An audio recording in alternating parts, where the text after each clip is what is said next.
오늘 주신 하나님의 말씀 누가복음 22장 39절에서 53절까지 말씀입니다.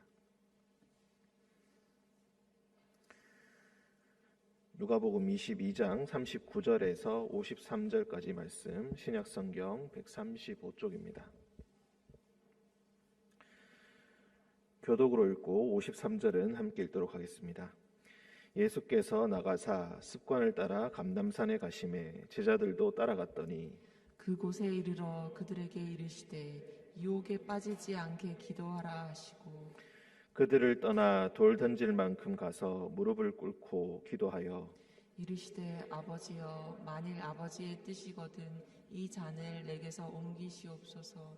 그러나 내 원대로 맛이 없고 아버지의 원대로 되기를 원하나이다 하시니 천사가 하늘로부터 예수께 나타나 힘을 다하더라.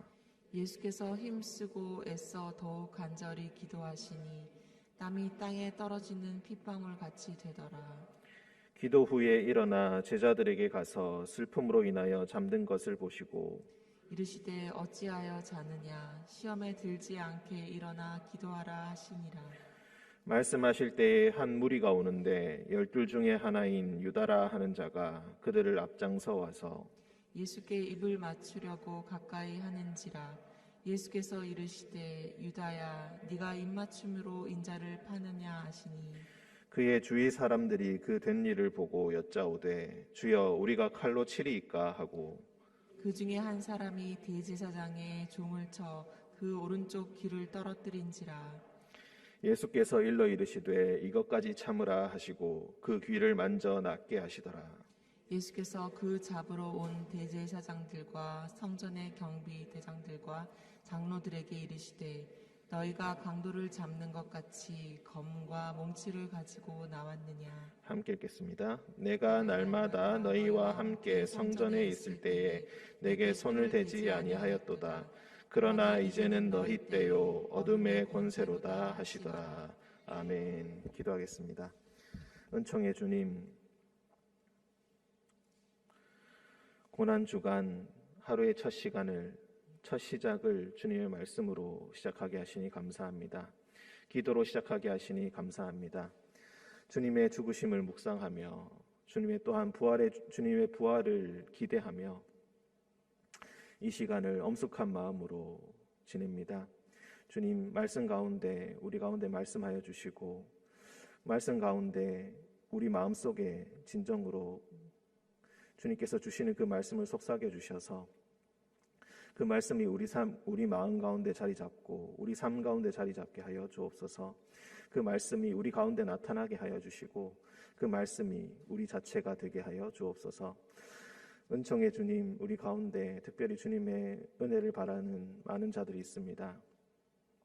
어려운 가운데 있는 자들 주님께서 보살펴 주시고 주님의 손을 대어 나음과 치유와 회복을 경험하게 하여 주옵소서.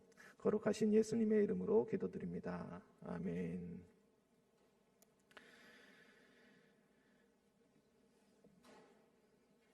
네, 39절 예수께서 나가사 습관을 따라 감람산에 가시매 제자들도 따라갔다. 21장 37절을 보시면은 바로 앞쪽에 21장 37절을 보시면은 예수께서 낮에는 성전에서 가르치시고 밤에는 나가 감람원이라 하는 산에서 쉬시니라고 되어 있습니다. 예수님께서 예루살렘에 올라오셔서 계속 이런 생활 패턴으로 살아가셨다. 그래서 예수께서 최후의 만찬 그리고 제자들과의 긴 대화를 마치시고 이제 그 습관을 따라서 감람산에 가셔서 이제 기도를 하십니다. 다른 성경에는 겟세마네라고 구체적으로 명시하지만 누가복음에서는 그냥 감람산이라고 부릅니다. 위치는 별 차이가 없는 것으로 알고 있습니다. 감람산에 가심에 제자들도 따라갔다. 그곳에 이르러 그들에게 이르시되 유혹에 빠지지 않게 기도하라 하시고 40절에 유혹에 빠지지 않게 기도하라. 그리고 46절에도 보시면은 어찌하여 자느냐 시험에 들지 않게 일어나 기도하라. 이 기도의 요청, 시험의 유혹에 굴복하지 않기 위해서 너희가 기도하라라고 하십니다. 41절 그들을 떠나 돌 던질 만큼 가서 무릎을 꿇고 기도하였다. 돌 던질 만큼 간다라는 말이 어느 만큼 가는 것인가? 시야에는 보이는데 기도하는 소리는 들리지 않을 만큼 거리다. 이 정도로 생각하시면 될 것 같습니다. 그래서 제자들에게 기도하라 하시고 떠나서 혼자서 따로 기도를 하십니다. 이르시되 아버지여 만일 아버지의 뜻이거든 이 잔을 내게서 옮기시옵소서. 잔을 마신다라고 할 때 구약 성경에서 특히나 예언서에 이런 표현들이 종종 나오는데 잔을 마신다는 것은 심판을 받는다는 그런 의미가 있습니다. 이 잔을, 이 십자가의 순환, 죽음의 잔을 주님 내게서 옮겨주십시오. 그러나 내 원대로 마시옵고 아버지의 원대로 되기를 원하나이다. 육체의 본능을 거스르는 그런 주님의 명령을 따를 때에 그 명령에 따르기 위해 순종하기 위해 이렇게 힘든 기도의 시간을 우리 주님께서도 밤중에 감담산에서 보내셨습니다. 비록 제자들과 함께 있었지만 그 짐을 온전히 혼자서 감당하셔야 했기에 그분은 굉장히 외로우셨고 굉장히 힘든 기도의 시간을 보내야 했습니다. 그 힘듦을 표현하는 것이 바로 43절, 44절 천사가 하늘로부터 예수께 나타나 힘을 더하더라. 세례 요한과 예수님이 태어날 때 간섭하였던 천사들, 그리고 예수님께서 태어나셨을 때 찬양했던 그 천사들, 그 천사가 지금 이 죽음의 목전에서 하늘로부터 예수님께 나타나 힘을 더하기 시작했습니다. 이 천사에 대해서 또 우리가 생각해 볼 수 있는 것은 예수님께서 광야에서 처음에 시험을 당하실 때에 성전 꼭대기에서 뛰어내리라 천사가 나타나서 너를 받쳐주지 않겠는가? 그렇게 한다면은 모든 사람들이 너를 알게 되고 인정하게 될 것이다. 그렇게 유혹했던 시험을 생각나게 합니다. 그런 식으로 천사들을 활용하여서 사람들에게 자신을 알리라는 그 유혹을 물리치시고 하나님의 원대로, 아버지의 원대로, 아버지의 말씀에 온전하게 순종하기 위해 애써 기도할 때 그때 천사가 나타나서 예수님을 도와주고 있습니다. 그것과 같이 비교해서 말씀을 묵상하시면은 언제 천사가 우리에게 나타나 힘을 다하여 돕는지 그런 것들을 우리가 더 생각해 볼 수가 있겠습니다. 예수께서 힘쓰고 애써 더욱 간절히 기도하시니 땀이 땅에 떨어지는 핏방울같이 되었다. 마치 예수께서 십자가를 지시고 그 땅에 무수한 핏방울을 흘리신 것처럼 이미 기도의 현장에서 아버지의 뜻을 이루기 위해 땀을 핏방울처럼 흘리면서 기도하고 계신 것입니다. 아버지의 뜻을 이루기 위해서 기도하는 것이 얼마나 힘든 것인가. 우리 주님께서도 밤을 새워 애써 더욱 간절히 기도할 때에 땀이 핏방울처럼 떨어졌다라고 했습니다. 이것이 우리에게 위로요, 또한 이것이 우리에게 도전입니다. 45절 기도 후에 일어나 제자들에게 가서 슬픔으로 인하여 잠든 것을 보시고. 왜 슬픔으로 인하여 잠이 들었는가? 여기에 대해서는 사실 설명이 좀 많이 부족합니다. 제자들은 왜 슬픔으로 인하여서 잠이 들었는가? 기도하는 자기가 함께 기도해야 되는데 그 참여하지 못한 채 제대로 기도하지 못한 자기의 육체의 본성을 거스르지 못하고 이겨내지 못하고 잠이 들어서 슬픈 것인지 그것에 대한 명확한 설명은 사실 어디에도 없습니다. 그때 예수님께서 다시 이르십니다. 어찌하여 자느냐? 시험에 들지 않게 일어나 기도하라. 이 단락이 겟세마네 감람산에서 기도하는 이 단락이 유혹에 빠지지 않게 기도하라, 시험에 들지 않게 기도하라. 그리고 그 기도가 아버지의 원대로 아버지의 뜻을 이루는 기도였고, 그 기도가 몹시 힘이 드는 그런 기도였다라는 것을 그렇게 우리가 정리해 볼 수가 있겠습니다. 47절 말씀하실 때에 한 무리가 오는데 12 중에 하나인 유다라 하는 자 가룟 유다가 그들을 앞장서 와서 드디어 이제 배신했던 그 사람이 최후의 만찬에서 나를 파는 자의 손이 나와 함께 상위에 있다라고 했던 그 자의 이름이 이제 나오고 있습니다. 그 사람은 다른 어떤 사람이 아니라 가장 예수님에 가까이 있었던 12 중에 하나. 복음서에서 12이라고 하는 말은 굉장히 특별한 단어입니다. 예수님께서 직접 선택하시고 그들을 사도로 세우셨기 때문입니다. 그런데 가장 가까이 있었던 자, 가장 예수님의 말씀을 가까이서 들었던 사람, 그 기적을 체험한 사람, 그 사람 중에 한 사람이 놀랍게도 예수님을 배신하였다. 얼마 되지 않는 푼돈을 받고 그의 위치를 알려주게 되었다. 더군다나 제보하는 것으로 끝나지 않고 지금 앞장서서 오고 있습니다. 앞쪽으로 넘겨보시면은 22장 3절에 12 중에 하나인 가룟인이라 부르는 유다에게 사탄이 들어갔다라고 되어 있습니다. 그리고 지금은 찾아보시기 힘드시겠지만 조금 전에 언급했던 예수님께서 광야에서 시험을 받으셨을 때 마귀가 예수에게서 잠시 떠났다라는 그런 구절이 나옵니다. 그때 떠난 사탄, 그때 떠난 마귀가 22장 3절에서 가룟 유다에게 들어오게 되었고 그 가룟 유다가 예수님을 배신하여 앞장서서 왔습니다. 그리고 예수께 입을 맞추려고 가까이 하는지라.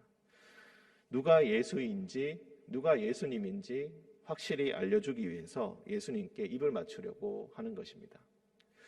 초대교회의 예전 중에 하나가 평화의 입맞춤이라는 것이 있었습니다.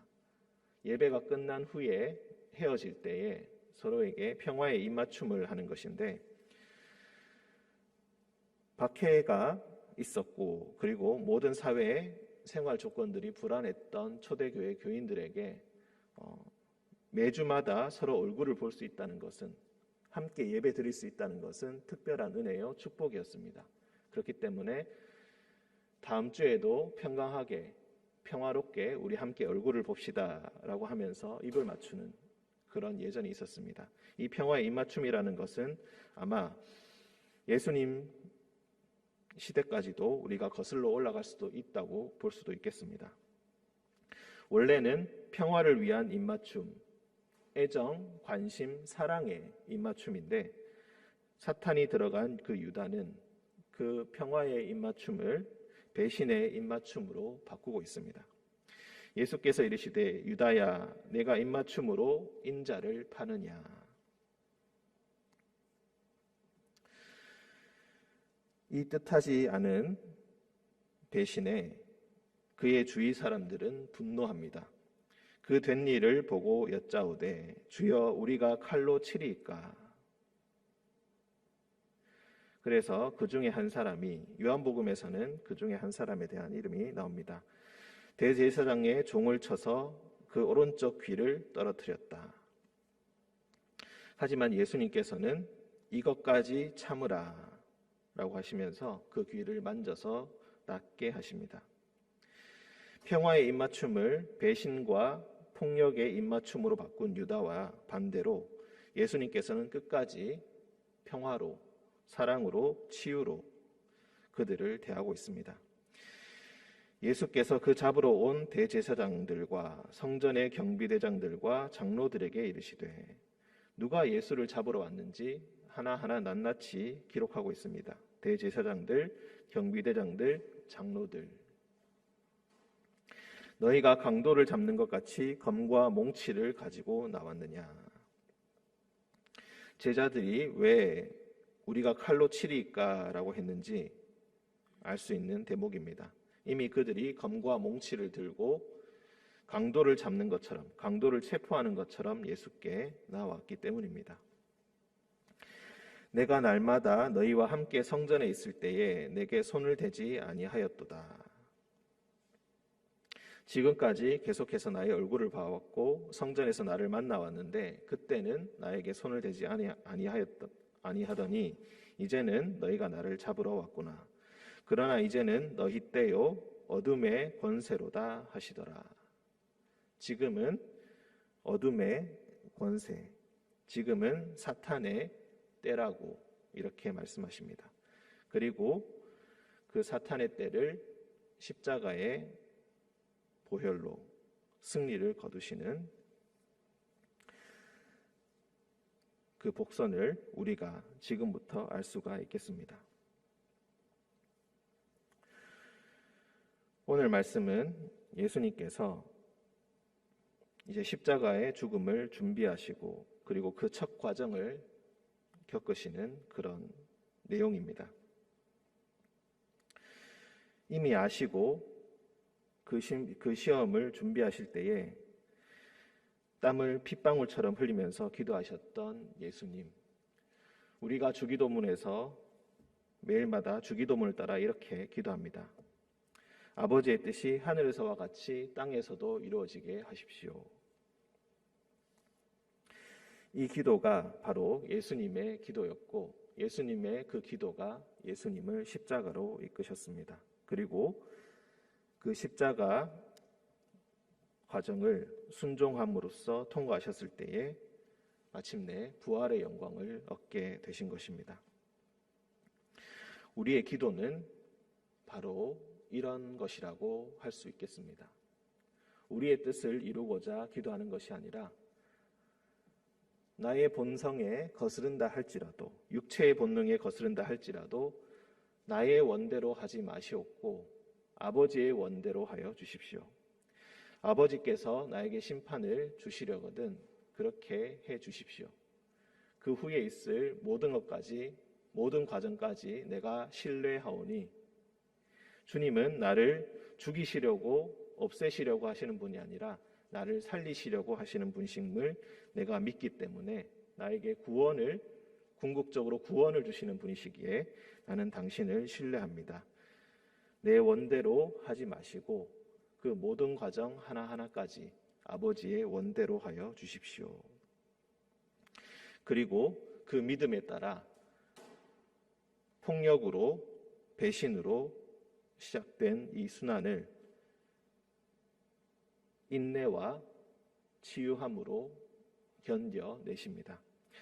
예수님께서 어떻게 하셨는지 오늘 말씀을 따라 함께 묵상하면서 우리의 삶 속에서 이런 모습이 나타나기를 주님의 이름으로 축원드립니다.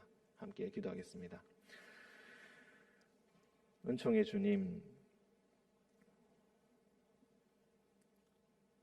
주님께서 기도하셨던 그 모습과 그리고 자신을 배신하던 자들을 어떻게 대하셨는지 오늘 말씀을 통해 다시 한번 봅니다.